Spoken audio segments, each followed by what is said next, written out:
नमस्कार, KTV news में आपका स्वागत है। मैं हूं स्तुति और आइए एक नजर डालते हैं शहर की प्रमुख सुर्खियों पर। काशी के लखा मेले में शुमार भरत मिलाप की लीला का हुआ सफल आयोजन। सैकड़ों की संख्या में पहुंचे श्रद्धालु चारों भाइयों के मिलन की लीला को देखकर हुए भाव विभोर। शहर के विभिन्न कुंडों तालाबों में मां दुर्गा की प्रतिमा का हुआ विसर्जन।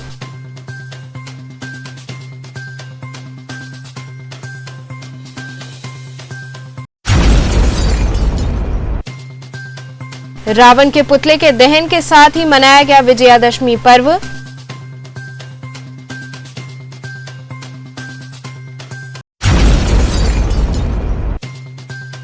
और एक नई उड़ान सामाजिक संस्था द्वारा आयोजित कार्यक्रम में कैबिनेट मंत्री स्वाति सिंह ने की शिरकत। और अब खबरें विस्तार से। भरत मिलाप मैदान में प्रभु श्री राम लक्ष्मण भरत शत्रुघ्न का मिलन हुआ। सैकड़ों की संख्या में उपस्थित श्रद्धालुओं ने चारों भाइयों के मिलन की लीला को देखकर भाव विभोर हो उठे। काशी के लखा मेले में शुमार नाटिमली के भरत मिलाप का सफल आयोजन शनिवार को हुआ, जिसे देखने हेतु श्रद्धालुओं की भीड़ उमड़ पड़ी। आपको बता दें कि ये सैकड़ों वर्ष पुरानी परंपरा है, जिसका हर वर्ष निर्वहन किया जाता है। हालांकि कोविड के चलते ये आयोजन बेहद ही सीमित रूप में किया गया। परंपरा के अनुसार सफेद रंग के पारंपरिक परिधान व लाल रंग की पगड़ी लगाए मौजूद यादव बंधुओं ने प्रभु श्री राम लक्ष्मण भरत शत्रुघ्न को कांधे पर लिए भरत मिलाप मैदान पहुंचे। सूर्य की ढलती किरण के साथ ही चारों भाइयों का मिलन हुआ। एक तरफ से प्रभु श्री राम व लक्ष्मण तो दूसरी ओर से भरत व शत्रुघ्न मिलन हेतु दौड़ते हैं और मैदान के मध्य पहुंचकर चारों भाई एक दूसरे के गले लग जाते हैं। मिलन होते ही प्रभु श्री राम के जय घोष से पूरा वातावरण गुंजायमान हो उठा। चारों ओर से पुष्प वर्षा की जाने लगी। इस लीला को देख लोग भाव विह्वल हो उठे। वहीं इस आयोजन को शांतिपूर्ण संपन्न कराने हेतु प्रशासन द्वारा व्यापक प्रबंध किए गए थे। क्षेत्र में बांस बल्लियों के माध्यम से बैरिकेडिंग की गई थी और भारी संख्या में पुलिसकर्मी तैनात रहे। ड्रोन के माध्यम से भी नजर रखी जा रही थी। इसके साथ ही लगातार लोगों से कोविड के नियमों का पालन करने की अपील की जा रही थी।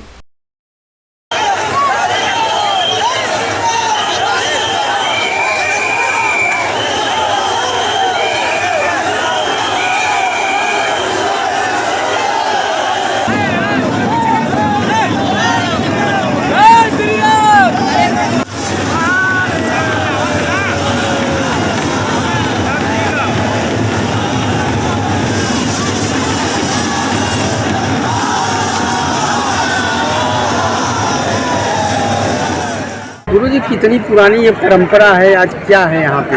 475 साल बीत गए। गोस्वामी तुलसीदास के समय से यह लीला है।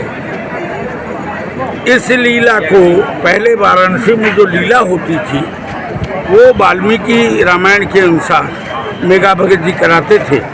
जब तुलसीदास जी का मानस आया तो मेघा भगत जी ने मानस के अनुसार रामलीला करानी शुरू कर दी। तुलसीदास के वो समकालीन थे, तुलसीदास से उनका बड़ा संपर्क था और बहुत वो तुलसीदास को स्नेह करते थे।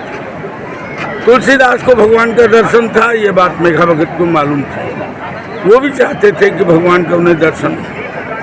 तुलसीदास जी का जब अंत आया तो मेघा भगत बड़े परेशान हुए और मेघा भगत ने तुलसीदास के न रहने पर अपने को भी समाप्त करने की बात सोचा, लेकिन तुलसीदास जी ने समझाया ऐसा नहीं करना है और उन्होंने एक हनुमान जी की मूर्ति दी और कहा कि इसकी पूजा करना और इससे अनुमति लेकर काम करना।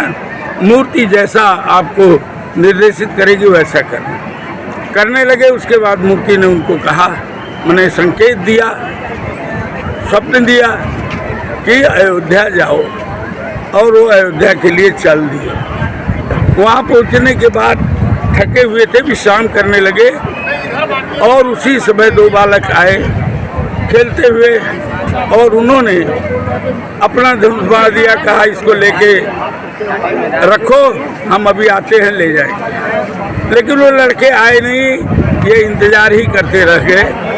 बाद में झपी आई तो उन्होंने स्वप्न में संदेश दिया कि कलयुग में साक्षात मेरा दर्शन स्वरूप में करना चाहते हो जो संभव नहीं है, इसलिए तुम ये धनुष मान लो और काशी जाओ। लीला में जिस दिन भरतमिलाप की लीला होगी उसमें जो राम पात्र होगा उसमें मैं स्वयं उपस्थित रहूँगा, तुम उसका दर्शन कर लेना। कितना अलौकिक दृश्य होता है आज का गुरुजी। बहुत, अभी देखिएगा सूर्य की किरण वहाँ पड़ेगी और उस एक पल मिलाप के पल में जैसा परमेश्वर ने कहा कि मैं स्वयं उपस्थित रहूँगा, उन्होंने दर्शन किया और उनका प्राणांत हुआ। एक पल में ऐसी मान्यता है कि भगवान स्वतः रहता है और उस एक पल की झलक के लिए लाखों लोग बिना किसी निमंत्रण के आते हैं। आप देख रहे हैं भीड़ है और झलक लेते हैं, फिर उसके बाद चले जाते हैं। पुलिस है लेकिन पुलिस की ज़रूरत नहीं होती। लाखा मेला में यह प्रथम मेला है।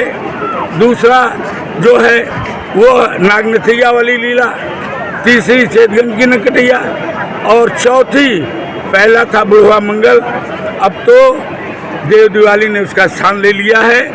ये चारों लाखा मेले हैं जिसमें लाखों लोग बिना न्योता के अपने से आते हैं, झलक लेते हैं और अपने से चले जाते हैं। यह भरत मिलाप विश्व प्रसिद्ध नाट्य मिली भरत मिलाप है जो 450 वर्षों से चला आता रहा है। मेगा भगत जो है कि आज को परम दुखी है, 450 वर्ष को हो गया पूरा। इसी तरह यादव वंशीय जो हमेशा परंपरा चलाते आ रहे हैं। तो यह भरत मिलाप समझ लीजिए विश्व प्रसिद्ध भरत मिलाप है। तो क्या करते हैं इसमें, आज आप लोग इसमें क्या करते हैं? इसमें करीबन 1000 टन का जो भरत मिलाप रस होता है उसमें 11-12 लोग बैठे रहते हैं। उनको हम लोग उठा कर सीधे यहाँ से बड़ा गणेश अखड़ा के ले जाते हैं अयोध्या के लिए। ओम प्रकाश जी, किस तरह की परंपरा ये है? ये 500 वर्ष पुराना परंपरा चला आ रहा है आज तक, 2021 हो गया ये। कितना मनोहारी दृश्य होता है आज। मनोहारी दृश्य होता है कि जब भगवान स्वयं नारायण यहाँ पर आते हैं, विराजमान होते हैं 14 वर्ष वन काटने के बाद, तो हम लोग इतना खुशी मनाते हैं देव दीपावली की तरह। क्या क्या होता है इसमें? इसमें भरत मिलाप होता है। भगवान भरत शत्रुघ्न जी से स्वयं जाकर साक्षात मिलते हैं, चारों भाई एक साथ हो जाते हैं। कहाँ से लेकर के रथ आप लोग आते हैं यहाँ? चित्रकूट से लेकर आते हैं। कितनी खुशी होती है इस परंपरा होती है, 10 गुना खुशी होती है, उसका कोई तुलना नहीं है। भरत मिलाप में मैं करीब 3 पीढ़ी से आ रहा हूँ। हमारे 3 पीढ़ी 14 पीढ़ी चल रहा है। ये ऐतिहासिक भरत मिलाप है, मुख्य उसका ये जाति में आता है और भारत में मिलाप होता है यहाँ पे 400 वर्षों पुराना चल रहा है। आगे भी चल रहा है। ये कितनी पुरानी परंपरा है जिस पे आई है? परंपरा होते आ रहा है, हम लोग निभा रहे हैं। शहर के विभिन्न कुंडों तालाबों में मां दुर्गा की प्रतिमा का विसर्जन हुआ। देवी दुर्गा की आराधना का पर्व दुर्गा पूजन उत्सव काशी में हर्षोल्लास के साथ मनाया गया। 3 दिवसीय उत्सव के बाद वो घड़ी भी आ गई जब मां को विदा किया गया। सर्वप्रथम शहर के पूजा पंडालों में स्थापित मां दुर्गा की प्रतिमा के समक्ष पूजन अर्चन हुआ। इसके बाद मां की आरती की गई और इसके साथ ही बैंड बाजे के साथ विसर्जन यात्रा निकाली गई। भक्ति गीतों की धुन पर भक्त नाचते झूमते मां के गगनभेदी जयकारे लगाते प्रतिमा लिए चल रहे थे। इसके बाद शहर के विभिन्न कुंडों और तालाबों में मां की प्रतिमा का विसर्जन हुआ। प्रतिमा विसर्जन का क्रम दोपहर से शुरू हुआ तो देर रात्रि तक चलता रहा। मुख्य रूप से खिड़किया घाट, मैदागिन, कंपनी बाग इत्यादि कुंडों में विसर्जन किया गया। वहीं इस दौरान सुरक्षा की दृष्टि से पुलिस प्रशासन के साथ सामाजिक संगठन के लोग व एनडीआरएफ की टीम तालाब कुंडों पर तैनात रही ताकि कोई भी अप्रिय घटना न घट सके। किस तरह से आपकी टीम लगी है? हमारी टीम यहाँ पे चारों तरफ से लगी हुई है।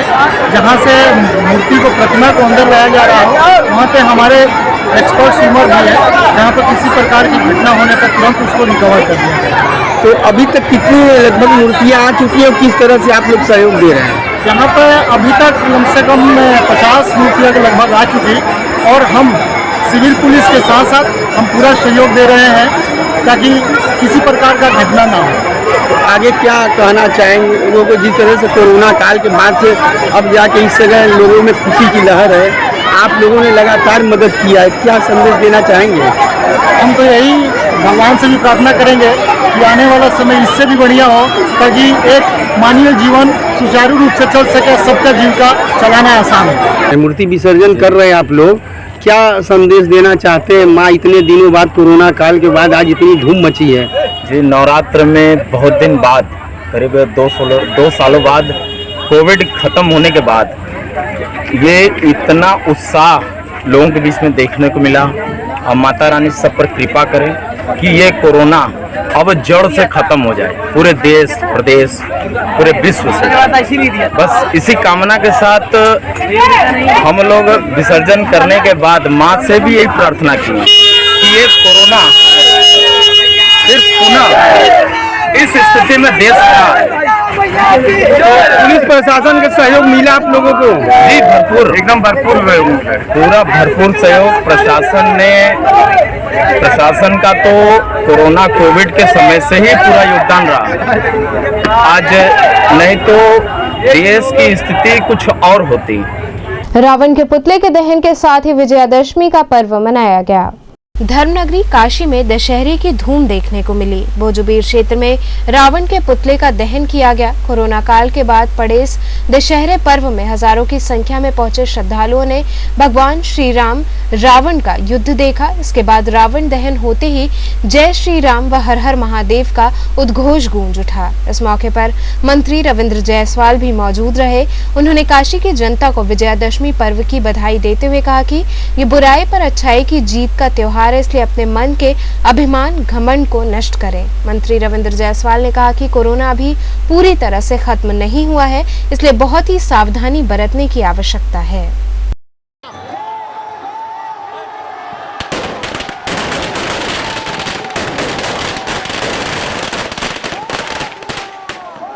अभी कोरोना गया नहीं है। कोरोना का प्रोटोकॉल मेंटेन करते हुए और अपने अपने जीवन में ये संकल्प लें कि जो उनके अंदर अहंकार है, जो उनका अभिमान है, उसको छोड़ करके जीवन में मुस्कुराते हुए सभी को गले लगा चलें। एक नई उड़ान सामाजिक संस्था द्वारा आयोजित कार्यक्रम में कैबिनेट मंत्री स्वाति सिंह ने शिरकत की।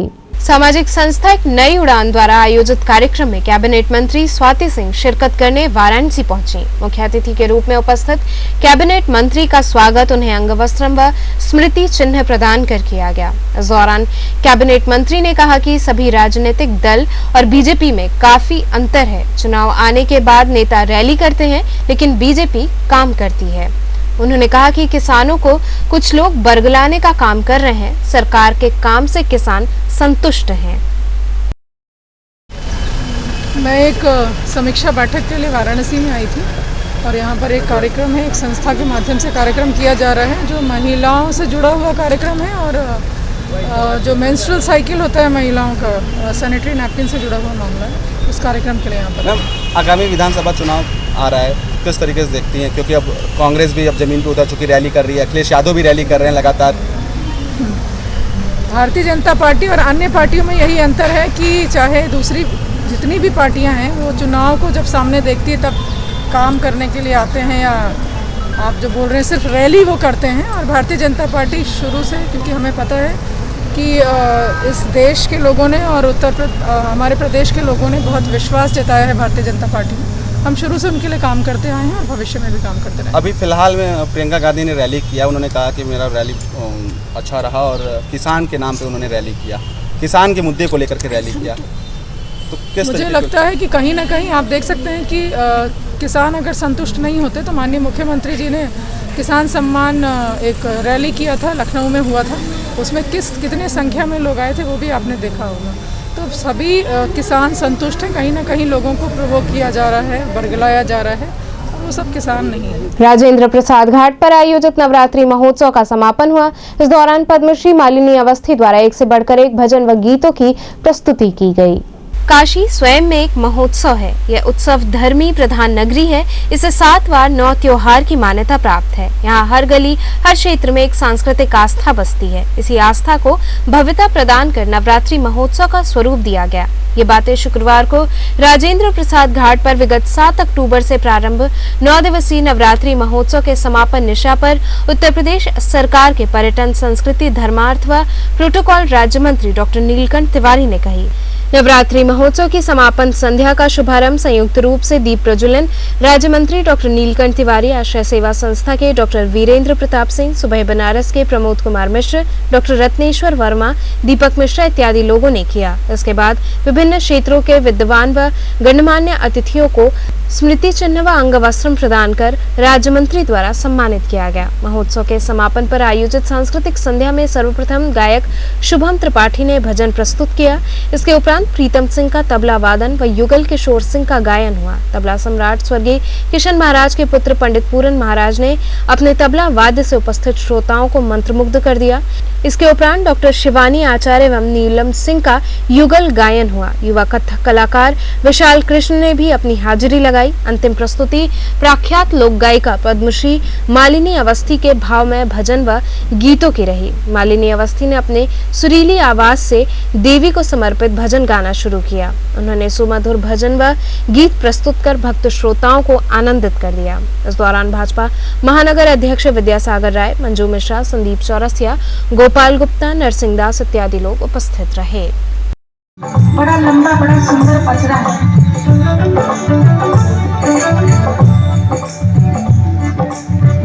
जहाँ पर देवी और मानव एक साथ संवाद करते हैं।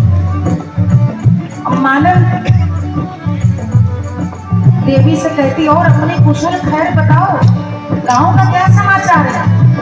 हमारे जितने लोक गीत हैं वहाँ पे सामाजिक समरसता का ऐसा संदेश मिलता है। मालन से देवी पूछ रही है, बहू बेटी कैसी है। मालन उत्तर देती है, बहू मायके में है, बेटिया अपने ससुराल में, दोनों प्रसन्न मां। और मैया बाद में आशीर्वाद दे करके जाती हैं और कहती हैं, सोने के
यहाँ रुकेंगे एक छोटे से ब्रेक के लिए। आप बने रहिए KTV के साथ।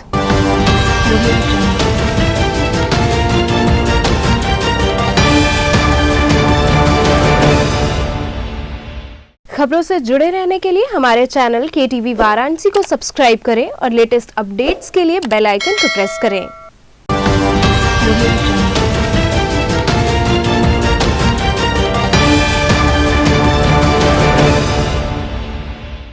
ब्रेक के बाद आपका स्वागत है। प्रधानमंत्री के काशी आगमन के मद्देनजर सर्किट हाउस में बैठक की गई। प्रधानमंत्री नरेंद्र मोदी का अपने संसदीय क्षेत्र वाराणसी में आगामी 25 अक्टूबर को आगमन हो रहा है। प्रधानमंत्री के दौरे को देखते हुए जिला प्रशासन ने तैयारियां शुरू कर दी हैं। इसी कड़ी में सर्किट हाउस में बैठक की गई। प्रधानमंत्री इस दौरे पर दीपावली के पहले अपने संसदीय क्षेत्र में 5,000 करोड़ की सौगात देंगे। इससे न सिर्फ वाराणसी बल्कि आसपास के जिलों को भी सहूलियत मिलेगी। प्रधानमंत्री अपने दौरे पर 32 परियोजनाओं की सौगात देंगे। इसमें करीब 300 करोड़ रुपए की हिंदुस्तान पेट्रोलियम कॉर्पोरेशन लिमिटेड के LPG के बॉटलिंग प्लांट का शिलान्यास किया जाएगा। इसके लिए जिला प्रशासन ने सेवापुरी में 25 एकड़ जमीन चिन्हित कर ली है। श्री प्रधानमंत्री जी का आगमन जैसा एक निश्चित अंतराल के अंदर उनका आगमन अपने संसदीय क्षेत्र में होता रहता है, उसी क्रम में आगामी 25 अक्टूबर को देश के प्रधानमंत्री जी वाराणसी अपने संसदीय क्षेत्र में अपने काशी के लोगों के बीच में आ रहे हैं। उसी संदर्भ में संगठन की एक छोटी बैठक थी। क्या प्लानिंग की गई है, कैसे, क्योंकि कहा जा रहा है कि इस बार बाहर की भीड़ नहीं रहेगी, शहर से ही भीड़ लानी है, कैसे होगा? भारतीय जनता पार्टी का जब भी कोई भी बैठक हो, रैली हो, सभा हो, वहाँ उसी शहर के लोग इतनी संख्या में आ जाते हैं कि जैसे अन्य दलों को बाहर से लोगों को लाना पड़ता है, लोगों को उसके लिए सुनियोजित ढंग से प्रयास करना पड़ता है, लेकिन भारतीय जनता पार्टी 18 करोड़ लोगों की पार्टी है और यहाँ उत्तर प्रदेश में एक समृद्धशाली पार्टी है जिसके पास पर्याप्त मात्रा में अपने कार्यकर्ता हैं। हर बूथ पर 21 आदमी की समिति है। ऐसे पार्टी के लिए कोई भी लक्ष्य छोटा होता है और प्रधानमंत्री जी तो हम सब के लिए और काशी के लिए एक ऐसी हम सब के लिए ऐसा व्यक्तित्व है कि उनके नाम पर पूरी काशी जुटती है, कार्यकर्ता जुटता है, तो अपने आप स्वाभाविक रूप से भीड़ होगी। प्रधानमंत्री की तरफ से होगी और क्या तोहफा देंगे वाराणसी को? जो प्रस्तावित है रैली वो राजा तालाब के आसपास ही मेहदीगंज के आसपास में ही प्रस्तावित है, अभी फाइनल नहीं हुआ है। वाराणसी को दिवाली का क्या तोहफा देंगे इस बार? आने दीजिए, तो भी कितने प्रधानमंत्री जी को आने दीजिए और उसके बाद प्रधानमंत्री जी खुद अपने संसदीय क्षेत्र में खुद उनकी उत्सुकता रहती है, वो खुद इसकी प्लानिंग करते हैं। पार्टी सूत्रों के अनुसार कुछ सफाई का भी काम होना है बनारस की 8 सीटों में। क्या कहेंगे इस बार PM उसका आगाज यहाँ से कर सकते हैं?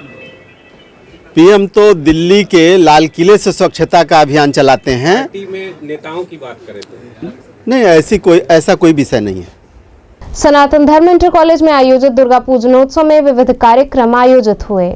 नई सड़क स्थित सनातन धर्म इंटर कॉलेज में आयोजित दुर्गा पूजनोत्सव में शुक्रवार को विविध कार्यक्रम आयोजित किए गए। इस दौरान इलेक्ट्रॉनिक चलित प्रतिमाओं के माध्यम से महिषासुर के वध का प्रसंग दिखाया गया, जो लोगों के आकर्षण का केंद्र रहा। वहीं कलाकारों द्वारा डांडिया गरबा नृत्य की प्रस्तुति की गई। कलाकारों ने नृत्य के माध्यम से मां को नमन किया। इस दौरान उपस्थित लोगों ने कार्यक्रम की खूब सराहना की।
विश्व खाद्य दिवस के अवसर पर अनाज बैंक द्वारा जरूरतमंदों में अनाज वितरित किया गया।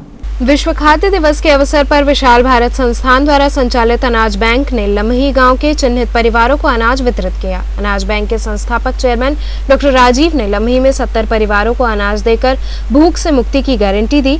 इस अवसर पर उन्होंने बताया कि अनाज बैंक भूख पीड़ित परिवारों की सेवा के लिए 24 घंटे काम करता है और विश्व खाद्य दिवस को भोजन के अधिकार के रूप में मनाया जा रहा है। इस मौके पर नजमा परवीन, नाजनीन अंसारी, खुशीरमन भारतवंशी इत्यादि लोग उपस्थित रहे। आज विश्व खाद्य दिवस है। विश्व खाद्य दिवस पर संयुक्त राष्ट्र समेत दुनिया के सभी देश भूख पर चिंता व्यक्त कर रहे हैं। विश्व के बहुत सारे ऐसे देश हैं जहां भूख का बहुत बड़ा संकट खड़ा हो गया है। जिन जिन देशों में आतंकवाद में पैर पसार लिए हैं वहां पर भी भूख का संकट खड़ा है। चाहे वह सूडान हो, चाहे अफगानिस्तान हो, चाहे टर्की हो, चाहे सीरिया हो, बांग्लादेश हो, पाकिस्तान हो, बहुत सारे ऐसे देश हैं जहां पर लोग भूखे मरने की नौबत आ चुकी है। ऐसे में विश्व का पहला अनाज बैंक, जिसको विशाल भारत संस्थान संचालित करता है, वो विश्व खाद्य दिवस पर किसी तरह का सेमिनार आयोजित नहीं कर रहा है, बल्कि ऐसे परिवारों को चिन्हित कर रहा है जिन परिवारों में भूख का संकट था और उनको अनाज दे करके भूख से मुक्ति की गारंटी ले रहा है। अनाज बैंक ने सुभाष भवन में, इंद्रेश नगर में सुभाष भवन स्थित, वहाँ पर अनाज बेल अर्थात अनाज की घंटी लगा रखा है, जहाँ पर कोई भी व्यक्ति 24 घंटे में से कभी भी अगर अनाज बेल दबाएगा, अनाज की घंटी बजाएगा, तो उसको अनाज दे करके हम भूख की पीड़ा से मुक्त करेंगे। भूख से जो लोग परिवार पीड़ित हैं, अर्थात 2 वक्त की रोटी का जुगाड़ जिन परिवारों में नहीं हो पा रहा है, ऐसे लोगों को हम चिन्हित कर रहे हैं। ऐसे लोगों को हम अनाज दे करके उनको न सिर्फ भूख से मुक्ति दिला रहे हैं, बल्कि भूख से मुक्ति की गारंटी भी दे रहे हैं। हमें अगर जिस तरह से सर्वे के आधार पर पता चलता है कि उनको 2 साल के लिए अनाज चाहिए कि 3 साल के लिए अनाज चाहिए कि आजीवन अनाज चाहिए, जैसी पात्रता है वैसे हम अनाज दे रहे हैं। यह गाँव मुंशी प्रेमचंद जो कथा सम्राट थे, उनका गाँव है। उन्होंने अपनी तमाम कहानियों में गरीबी का जिक्र किया है। ऐसे गरीब लोगों का जिक्र किया है जिनके पास भोजन के लिए और कफन के लिए पैसा तक नहीं था। आज इतने साल बीतने के बाद भी परिस्थिति नहीं बदली। इसलिए विशाल भारत संस्थान द्वारा संचालित विश्व के पहले अनाज बैंक ने यह तय किया कि मुंशी प्रेमचंद के इस गांव लम्ही को हम भूख से मुक्ति की गारंटी देंगे।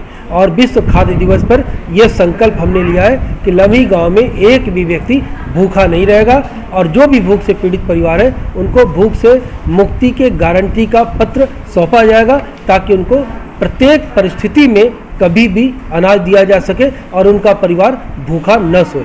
साहू राठौर महासभा व वैश्य सभा सम्मेलन के संदर्भ में पत्रकार वार्ता आयोजित हुई।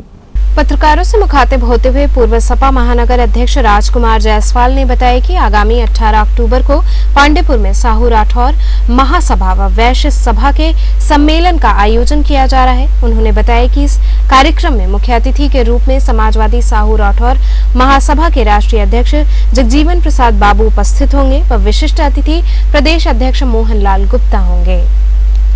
क्या आज किस लिए कॉन्फ्रेंस बुलाएं? देखिए, ये प्रेस कॉन्फ्रेंस इसलिए बुलाई गई कि वर्तमान की भारतीय जनता पार्टी की सरकार उत्तर प्रदेश की जनआकांक्षाओं पर पूरी तरह से विफल है। जनता पूरे प्रदेश की त्रहिमाम कर रही है और मुद्दे तो इतने हैं कि अगर एक किताब लिखी जाए तो किताब भी कम पड़ जाएगी। महंगाई चरम सीमा पर है। चिकित्सा व्यवस्था कोरोना महामारी के दरमियान फेल साबित हुई। उत्तर प्रदेश के अंदर किसान आंदोलन कर रहा है, पूरे देश के अंदर किसान आंदोलन कर रहा है। तमाम हत्याएं, लूट, अपराध, महिलाओं के साथ अत्याचार, अनाचार, कदाचार, बलात्कार ये चरम पर है। यानी कि उत्तर प्रदेश के अंदर जंगल राज कायम है और इसी परिदृश्य के अंदर उत्तर प्रदेश के अंदर विधान परिषद के चुनाव होने जा रहे हैं, विधानसभा के चुनाव होने जा रहे हैं। आपने देखा कि पिछले दिनों संपन्न विधान परिषद के चुनाव में जिस तरीके से वाराणसी जनपद और तमाम जो 8 जनपद शामिल थे, वहाँ की जनता ने जब बैलेट से चुनाव हुआ तो भारतीय जनता पार्टी के 15-15 साल से जमे हुए विधान परिषद के सदस्यों को जड़ से उखाड़ कर फेंकने का काम किया और समाजवादी पार्टी के स्नातक और शिक्षक दोनों विधान परिषद के सदस्य अशोक सिन्हा और लाल बिहारी यादव विजयी हुए। उसी तरीके से वर्तमान में उत्तर प्रदेश की जनता अपनी राजनीतिक दिशा तय करने जा रही है और उत्तर प्रदेश के अंदर वैश्य समुदाय एक बड़ा संवर्ग है जिसके पास लगभग 22% 23% वोट है और ये निर्णायक वोट होते हैं। ये वोट जिसके साथ जाते हैं उस पार्टी उस दल की सरकार उत्तर प्रदेश के अंदर बनती है। तो क्या भारतीय जनता पार्टी के ऊपर वैश्य समुदाय ने बहुत भरोसा करके 2014 में उनकी केंद्र में सरकार बनवाई, 2017 में उत्तर प्रदेश के अंदर सरकार बनवाई, 2019 में पुनः केंद्र के अंदर सरकार बनाई। लेकिन आज की तारीख में पूरा का पूरा वैश्य समुदाय अपने आप को ठगा हुआ महसूस कर रहा है। यह सरकार व्यापारिक मोर्चे पर असफल है, यह सरकार वैश्य समुदाय के हित रक्षा के लिए असफल है और आरक्षण की तो ऐसी व्यवस्था कर रही है कि केवल सवर्ण वर्ग के लोगों के लिए ही यह सरकार जैसे अपने आप के दायित्व का निर्वहन करने जा रही है। वर्तमान में जो उत्तर प्रदेश के अंदर विधानसभा के चुनाव भविष्य में होने वाले हैं, इस चुनाव में वैश्य समुदाय ने यह ठान लिया है कि हम उसी दल को समर्थन करेंगे जो वैश्य हित और वैश्य लोगों के हित के लिए और उत्तर प्रदेश के सर्वांगीण विकास के लिए काम करेगा। तो ये महासम्मेलन 18 तारीख को पांडेपुर में आयोजित है। उसके आयोजक भाई दीपचंद गुप्ता जी हैं और सूरज गुप्ता जी हैं, नन्हे जायसवाल जी हैं। ये तमाम लोगों ने मिलकर एक वैश्य महासम्मेलन आयोजित किया है। तो चलते चलते पुनः एक नजर डालते हैं शहर की प्रमुख सुर्खियों पर। काशी के लखा मेले में शुमार भरत मिलाप की लीला का हुआ सफल आयोजन। सैकड़ों की संख्या में पहुंचे श्रद्धालु चारों भाइयों के मिलन की लीला को देखकर हुए भाव विभोर। शहर के विभिन्न कुंडों तालाबों में मां दुर्गा की प्रतिमा का हुआ विसर्जन।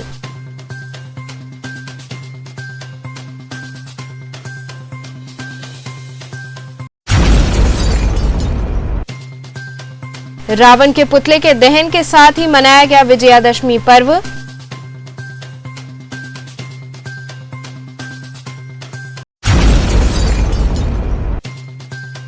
और एक नई उड़ान सामाजिक संस्था द्वारा आयोजित कार्यक्रम में कैबिनेट मंत्री स्वाति सिंह ने की शिरकत। ये थे आज के समाचार। कल फिर होगी मुलाकात, तब तक के लिए नमस्कार।